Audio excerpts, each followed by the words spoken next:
Ассалаумағалейкум, қалың елім қазағым, армысыздар алталаш. Қырымдағы көпір жарылып кетті. Путин тығырыққа тірелді. Енді Қырым мен Ресейді жалғастыратын мүмкіндік жоқ көрінеді. Ал осығанға дейін Украинды интернетпен қамдап келген адамзат баласының ең таңғажайып тапқыры, ғалымы, өнер тапқышы Элон Маск Украинның алдыңғы шебіндегі интернетті үзіп тастаған көрінеді.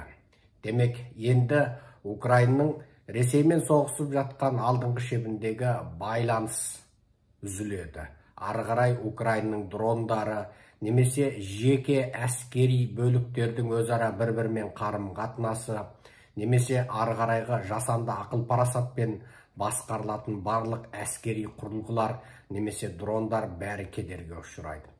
Элон Масктың интернетті үзіп тастауы ненің себебі? Әлде оның осыдан бұрын аталмыш бейбітшілік жоспары деген жоспары бойынша Украинды Ресей жаулап алған жерді мойындауға және Қырымды сумен қамдауға, сол арқылы 4 облыстағы аталмыш фейк референдумды Біріккен ұлттар ұйымының бақылауымен қайтадан өткізуге және Украинды нейтрал бейтарап ел жасау туралы ұсынысына Украинды көнуге мәжбүрлеу мекен.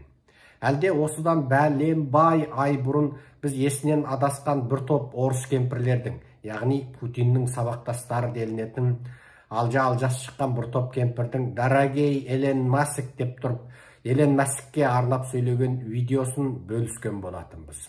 Әлде сол кемпірлердің үгіт насихаты, немесе сол кемпірлердің немере шөберелерін жіберіп, сұлу қыздарымен Элон Маскты алдады ма, арбады ма, қақпан қапқызды ма? Білесіздер, орыстар ежелдің ежелінен қыздарын салу арқылы дүниені былықтырып келеді. Қазіргі бүкіл әлемде анау Африканың ормандағы тайпаның басшысынан тартып, Латын Америкадағы қарулы топтардың көсемдері менен есірткі бизнесінің атамандарына дейін барлығы орыс қыздарынан сыйлық алып отырғандар. Және орыстың қыздары, КГБ-нің агенттері осы жердің барлығында қару-жарақ, есірткі бизнесі, тән саудасы, жезөкшелік, сәби балалардың саудасы, орган ағзасы саудасы және Ресейдің КГБ-нің шпиондығы сияқты тірліктердің барлығына қатысады. Арысы Гонконг, Макаудағы жезөкшелерден тартып, тіпті мынау Қытайдың қиыр шығысы, берісі мынау Дубайдан тартып бүкіл араб елдеріндегі шейхтар, бұлардың барлығында кем дегенде бірден, екіден орыс тоқалдары бар екендігін алға тарсақ, ендеше Элон Маскте КГБ тәрбиелеген сылқым сұлулардың қақпанын қауып қалғаннан саума өзі.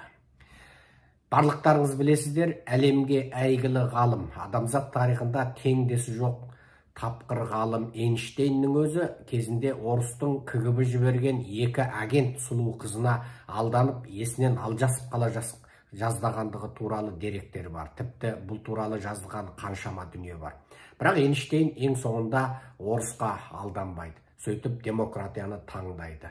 Ендеше Элон Масктың аяқ астынан Украинды Ресей жаулап алған жерлерді мойындауға шақырып, соңғы аталмыш бейбітшілік жоспар, немесе тыныштық жоспары дейтін жоспарды ұсынуының астарында не жатыр? Элон шынында орысқа сатылды ма?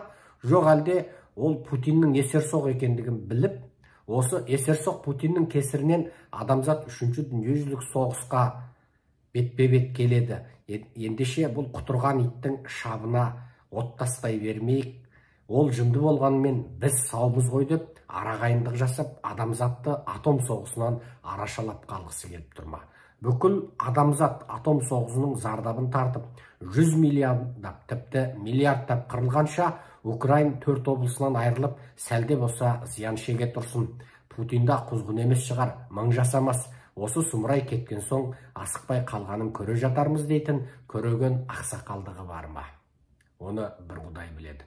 Бірақ Элон Масктың аталмыш жоспарына таңырқап тұрған сәтте Украин алдыңғы шебіндегі Элон Маск қамдаған интернеттің үзілгендігі ойымызды оңға, санамызды санға бөліп тастады. Өстіп отырғанда бүгін таңертең Элон Маск жариялаған Тайвань туралы пост тіпті де қиялымызды қырыққа бөліп жіберді. Элон Маск енді Украинды қоя тұрып Тайванға ақыл айтыпты. Ол тайвандықтарға Гонконг сияқты, яғни Хонг-Конг, Қытайша айтқанда Шанган сияқты ерекше әкімшілік регион болып құрылыңдар, сонда Қытайдың әлегінен құтылуға болады дейді. Хонг-Конгды, Қытайша айтқанда Шангаңды, ағылшынша Хонг-Конг, орысша Гонконгты Қытай коммунистерінің не қылғандығын барлығымыз білеміз. Анығында 50 жылға дейін осы Гонконгтың, яғни Шангаңның демократиялық түзіміне тиіспейміз деп алда барбап кезіндегі Тэтчер ханымды, ағылшынша айтқанда Сачер ханымды алда барбап келісімшартқа қол қойғызып алған Қытайлардың 1,5 метрлік Дэн Сяопин деген қанішер алаяқ коммунисті ең соңында сол 50 жылына да жеткізбеді. Сол Дэн Сяопиннің мұрагері бүгінгі Си Цзиньпин міне 97 жылдан араға міне 25 жылын салар салмастан Гонконгты қан жоса қылды. Демократиялық түзімнің бәрін тас-талқан қылды. Тубаста Гонконгқа тек Қытайдың қызыл армиясы ғана кіретін болған. Гонконгтың жазуы, тіліне құрмет, ерекше шексіз автономиясы бар, ерекше супер автономияменен өз ақшасы бар, өз орталық банкі бар, өз тәуелсіз жоғарғы соты бар, және сот жағынан Қытай Халық Республикасының жоғарғы сотына бағынбайтын болған. Бірақ ең соңында қылмыскерлерді сол Қытайдың жоғарғы соты шешетін болып, Гонконгтың қылмыскерлерін Қытайға өткізу туралы заң жобасы шыққанда гонконгтардың оған қарсы болғанын білесіздер. Трамптың өзі таңырқайтын 2,5 миллион, тіпті 3 миллион адамның ереуілге шығуы адамзат тарихында болған жоқ. Ол тек Гонконгта, сол Шангаңда болды. Бірақ Гонконгты қан жоса қылған Қытай коммунистері кезінде ағылшындар бақа сасыған, балығы шулаған сол Гонконгты әлемдегі ең үлкен мәдениет және финанс, экономика және тауар тасымалы орталығына айналдырған болса, бүгінде Қытай оны қайтадан құлазыған қуыс қалаға, тас қалаға айналдырды. Гонконг енді әлемдік финанс, экономика, банк орталықтар емес, жай Қытай коммунистерінің Шэньчжэн, Шанхай сияқты жай қалаларының біріне айналды да қалды. Енді осыны біліп отырған Элон Маск Тайванға неғып Гонконг сияқты ерекше әкімшілік регион болып қалыптасыңдар, немесе ерекше әкімшілік региондық Гонконгтық жүйені қабылдаңдар деп ақыл айтып отыр. Тайванның өз армиясы бар. Тіпті Тайванның чип жасауы дүниенің алдыңғы легінде. Тіпті Американың өзі Тайванның чип, микрочип жасау технологиясына Американың өзі мұқтаж. Әлемде микрочип жасау бойынша Жапон, Оңтүстік Корея, Тайван және Америка осы төртеуі ағалап алда тұр. Ал Қытайдың өзі сол микрочип бойынша осы төртеуіне тәуелді.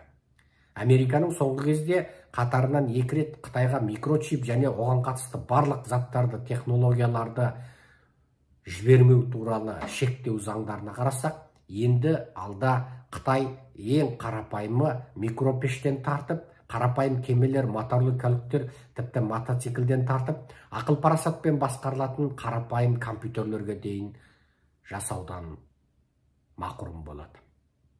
Микрочиптің жетекесі Американың қолында. Америка енді Қытайға осы микрочиптен қол салып тұр. Ал осындай сәтте Тайванға Элон Масктың ақыл айтқаны неден? Барлығымыз білеміз, 44 миллиард долларға Twitter деген программаны Элон Маск сатып алған. Артынан ортада дау туды. 44 миллиард доллар. Ал Twitter, мынау Facebook сияқты зат. Негізінде Facebook ерте шыққан. Бірақ бұрын шыққан, құлақтан кейін шыққан мүйіз озды дегендей, Facebook пен Instagram айдалада қалып, бүкіл әлемнің саясаткері мен жазарманы, тілшісі, ақылманы барлығы Twitterге көшіп кеткен заман. Instagram ақылы толмаған, сезімі тасыған жастардың ойын алаңына айналса, Facebook былайғы қуөсекті кемірген кәдімгі қағаз кеміргіштердің, немесе аталмыш өзін зиялы санайтын, ұзағынан сермейтіндердің бір-бірімен қырқысып, бірінің артын бірі шұқитын алаңына айналған болса, Twitter кәдімгі саясаткерлердің қысқа нұсқа саяси көзқарастарын жариялайтын үлкен алаңына айналған болатын. Сол Twitter әрбірден кейін бір жағы арабтың, бір жағы басқа да магнаттардың қолындағы дүниеге айналып, 2021 жылы Трамптың өзін мәңгілік бұғаттап, оған Facebook қосылып, ол бұғаттап, ең соңында Google'дің өзі ютубтың өзі Трампты тырқыратып қуып шыққанын білеміз. Бүкіл әлеуметтік желінің бәрінен, тіпті солшыл демократ глобалистердің бүкіл медиасынан қуылған Трамп ең соңында жеңіліс тапқанын білеміз.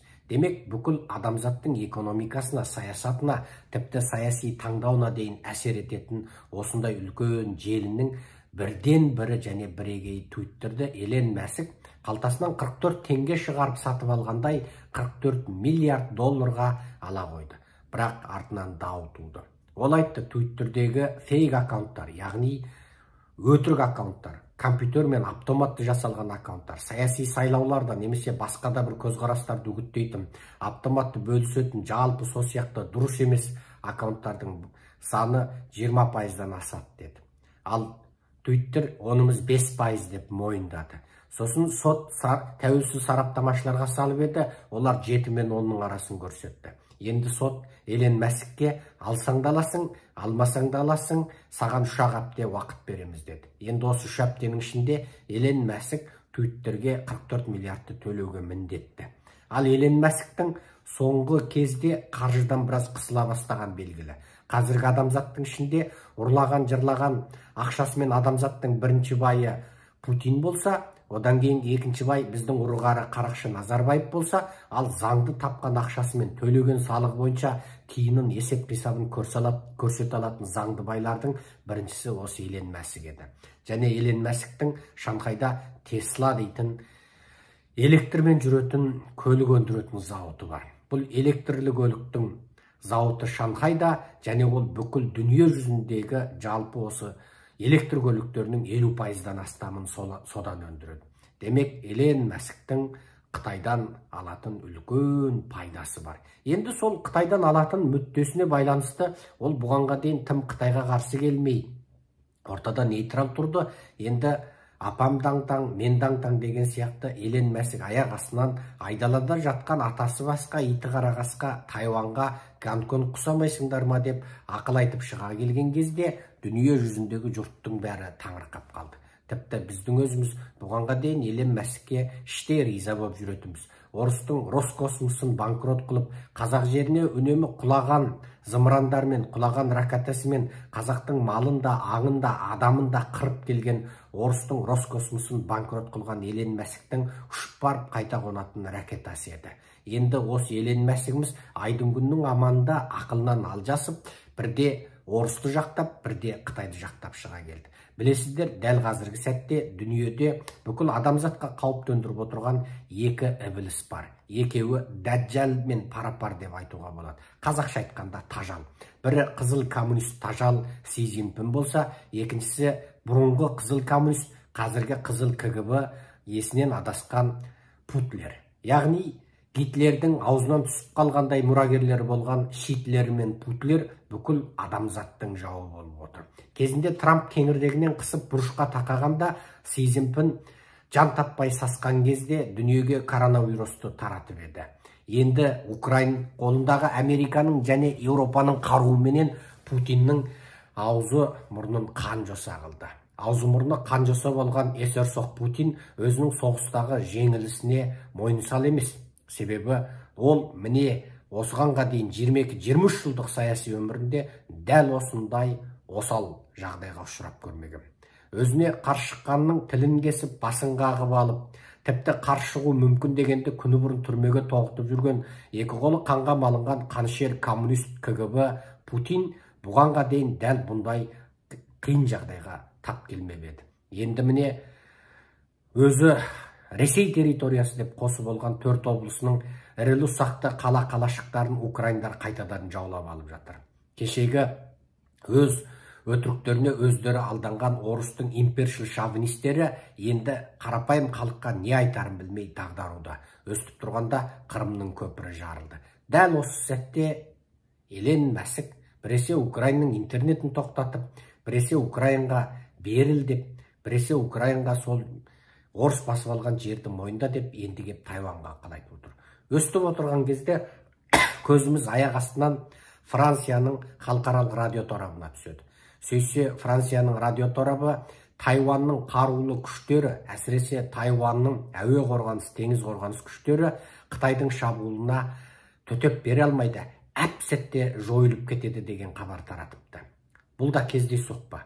Бұғанға дейін Тайваньның әуе қорғанысы америкалық жоғарғы техникалармен жабдықталғанын, Тайваньның теңіз күштерде, құрлық күштерде қуатты екенін білеміз. Тайваньның Қытайдан бар әлсіздігі, ода атом қаруы жоқ. Одан басқаның бәрі бар деп сеніп келген бүкіл әлемге және Тайвань халқына мынау Францияның халықаралық радио торабының бұл ақпараты түсініксіздеу болды. Білесіздер, Франция халықаралық радио торабы Қытайдағы қазақтардың тақырыбында үнемі көтерген болатын. Тіпті бізден бірнеше мәрте интервью де алған. Енді осы радио торабы Тайваньның халықаралық радио торабымен серіктес. Тайвань халықаралық радио торабы оны Тайвань жерінде кәдімгі радио гертісімен таратып отыратын. Енді Тайваньның халқы да көлігінде келе жатып, метрода немесе таксиде отырып, осы Франция халықаралық радио торабын тыңдай алатын. Енді аяқ астынан осы біресе Қытайды сындап, біресе Қытайды жақтап хабар жазған осы Франция халықаралық радио торабының бұл хабары тіпті күні-түні Қытайды мақтайтын Қытайдың CCTV-нен де гөрі Тайваньның халқының ойына басқаша бір әсер қылады. Себебі күні-түні Қытайды мақтайтын CCTV-ге Тайваньның халқы сенбейді. Олар ту бастан-ақ Си Цзиньпинді мақтап, оны Құдайдан ары-бері қылып, осы Құдай деп сөйткеннен бастап олар кет жары деп оны өшіріп тастайды. Бірақ былай қарасаң, демократиялық елдердің медиасын құсаңқырайтын, бірде Қытайды сындайтын, бірде өстіп нейтрал хабар тарататын Франция халықаралық радио торабының RFI.fr-ның бұл қылығы шынында түсініксіз.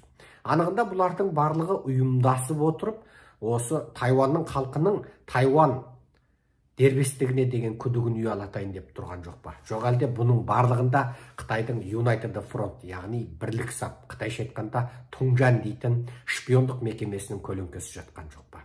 Айтпақшы, шпиондық демекші Тайваньның мемлекеттік барлау қызметінің басшысы, яғни Тайвань ұлттық қауіпсіздігінің басшысы аяқ астынан Таиландқа барады. Және бұл сапары аса құпия болған.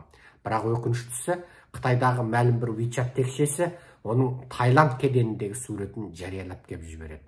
Бұл неден? Артынан Қытай осы WeChat текшесін жаба салады. Ол дегені Тайваньға ескерту сияқты. Сенің бүкіл шпиондарыңның жетәкесі делінген адамыңның да басқан тұрғанын біз біліп отырамыз дегенді ескертетін сияқты. Таиланд жақ қазірше бұл туралы жауап берген жоқ.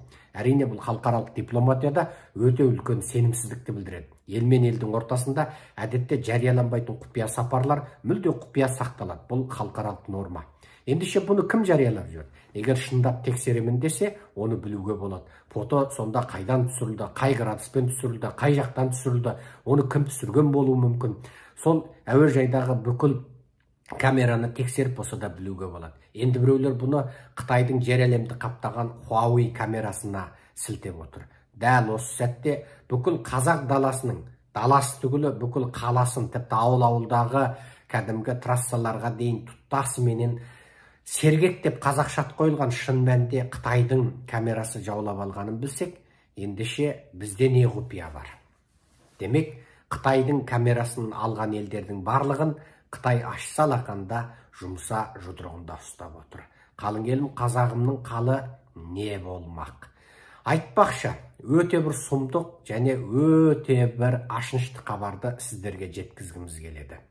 Біз анау 2016-тан 2017-тен бері көтерген Қытайда қорлық көріп жатқан қазақ, ұйғыр, қырғыз, өзбек, татар, тәжіктің тақырыбы осы жуырда Біріккен Ұлттар ұйымының адамдық құқық бөлімінде талқыға салынбақшы болған еді. Сөйтіп осы тақырыпты Біріккен Ұлттар ұйымы аясында талқылаймыз ба, талқыламаймыз ба деп дауысқа салғанда, бәленбай батыстық демократиялық ел талқылайық деп құптап дауыс бергенде, біздің Сұмырай Тоқаев және Сұмырай Қанішер Мирзаевтың құлғытандары Қытайды жақтап дауыс берді. Сөйтіп, Қытайдың Шыңжаңындағы, яғни Шығыс Түркістандағы, ежелгі ұйғырлардың 6 шаһарындағы және Қытай жаулап алған қазақ жері, ежелгі қазақ жері, ежелгі қазақ хандығының байырғы территориясы бүгінде Қытайда Іле қазақ автономиялы облысы деп аталатын Іле, Алтай, Тарбағатай, Буратал, Санжы, Баркөл, Морида осы адамзатқа қарсы қылмыс, яғни геноцидтік қылмыс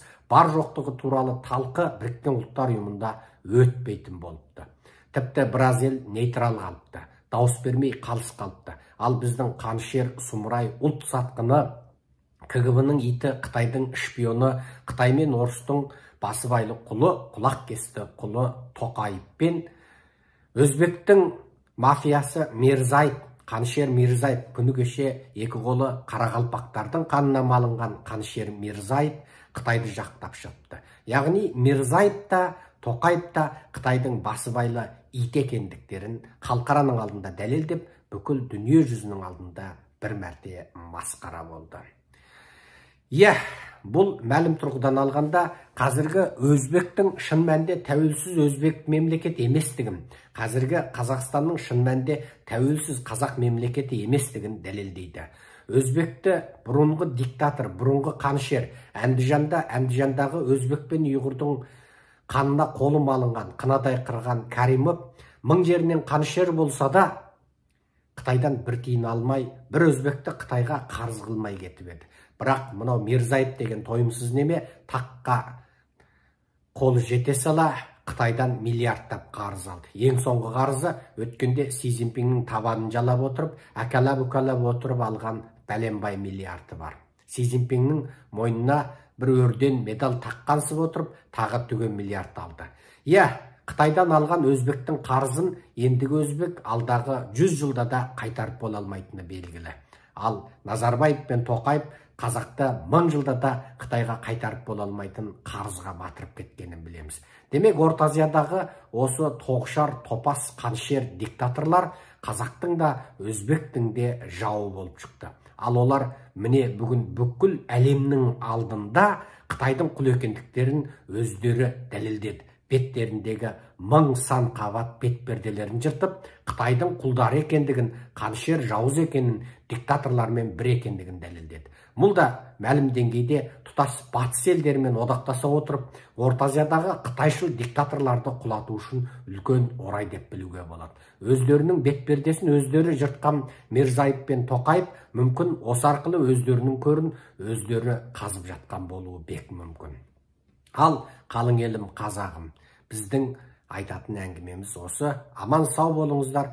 Бірнеше күн Нью-Йоркта арт-артынан жаңбыр болып, күннің шыққанда да 2 күн болды. Нью-Йорктың күні бір жаққа қыдырып кетті ме десек, әйтеу шықты.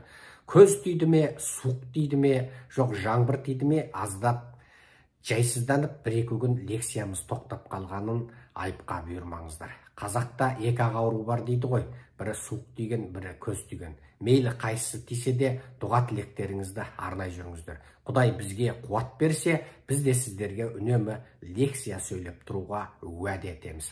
Қалың елім қазағым, әр қазақ менің жалғызым. Қазақтың табанына кірген шөгір маңдайыма кірсін дейтін бізбіз. Ендеше қазақты нағыз демократиялы, бай қуат елге айналдыратын Атажұрт партиясына мүше болыңыздар. Қазақты, тұтас Қазақстанды, күллі жер бетіндегі қазақты бақытты қылса, еркіндікке, теңдікке жетсе, нағыз азаттыққа жеткізетін болса, осы Атажұрт партиясы ғана жеткізеді. Аман сау болайық. Құрметпен Серікжан Біләшұлы.